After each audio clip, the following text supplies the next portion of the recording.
Ah, allez, c'est parti pour ce décryptage. Aujourd'hui, on explore un récit traditionnel fascinant. C'est ce qu'on appelle une lila, un passe-temps divin ou un jeu cosmique du seigneur Jagannath, et plus précisément l'histoire de Madhavdas. C'est un véritable ascenseur émotionnel. On va d'abord plonger dans un chagrin profond et déchirant pour ensuite glisser vers quelque chose de complètement inattendu. Le changement de ton dans ce récit est tout simplement génial. Le décor est planté d'emblée, on est sur la plage, face à l'océan, avec un homme nommé Madhavdas. Et l'homme est littéralement consumé par le regret. 21 ans. Il vient de réaliser qu'il a gaspillé 21 ans de sa vie dans des plaisirs superficiels. La peur de mourir du jour au lendemain le terrasse, et se sentant totalement indigne, il fait ce vœu complètement désespéré. Je ne mangerai pas un seul grain. Je m'assiérai ici jusqu'à la mort, ou jusqu'à ce que je voie le Seigneur. Et il ne plaisante absolument pas. 3 jours entiers s'écoulent, 72 heures sans rien avaler. Un prêtre du temple finit par s'approcher pour jouer la voix de la raison. Le divin a son propre calendrier, c'est inutile de se torturer ainsi, la vie doit être une joie. Bref, des paroles pleines de sagesse. Mais Madhavdas a le cœur en miettes. Il n'écoute rien et refuse catégoriquement la moindre nourriture. Pendant ce temps, le contraste est tout simplement saisissant. D'un côté, on a la souffrance sur la plage, et de l'autre, à l'intérieur du temple, le seigneur Jagannath lui-même refuse tout repas.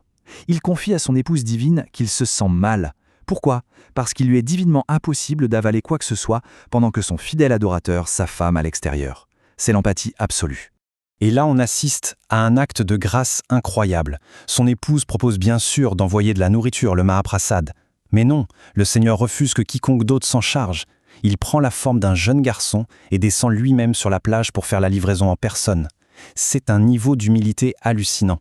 La source précise d'ailleurs que même son épouse est ébahie, car elle n'avait jamais eu le privilège de le voir servir quelqu'un de cette manière. Donc, Madhavdas accepte de manger. Après tout, c'est une bénédiction, une question de survie. Mais au moment précis où il lève les yeux pour remercier son sauveur, plus personne. Le garçon s'est volatilisé, disparu, évaporé. Où est-il passé ? C'est ce mystère qui va déclencher une série d'événements complètement fous. On retourne au temple, et là on imagine facilement le chaos. C'est la panique totale. L'assiette en or du Seigneur a disparu. Tout le monde court dans tous les sens. C'est alors qu'une intervention divine remet de l'ordre. Le Seigneur Jagannath apparaît en rêve aux prêtres. Il leur explique calmement que son grand ami jeûnait sur la plage, que c'est lui-même qui a fait la livraison du repas, et il leur donne l'ordre d'aller chercher Madhavdas sur le champ.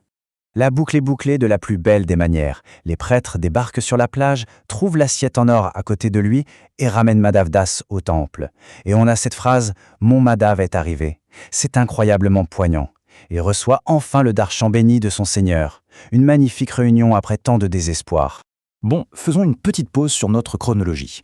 On vient de vivre le vœu rempli de chagrin, puis le miracle de la grâce. Mais attention, on fait maintenant un bond de plusieurs années dans le temps et l'ambiance va radicalement changer.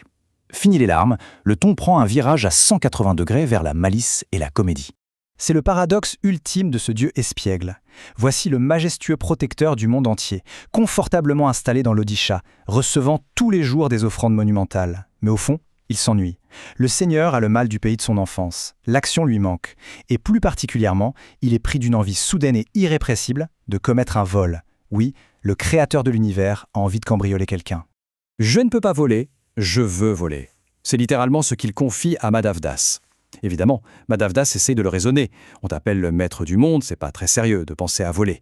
Mais le Seigneur est formel, son titre a peut-être changé, mais sa vraie nature espiègle est intacte. Rester assis majestueusement, c'est bien beau, mais ce n'est rien comparé à l'adrénaline d'un bon braquage. Sauf qu'il y a un problème technique majeur. Voler tout seul, ça n'apporte aucune joie. Il faut être deux pour s'amuser, n'est-ce pas ?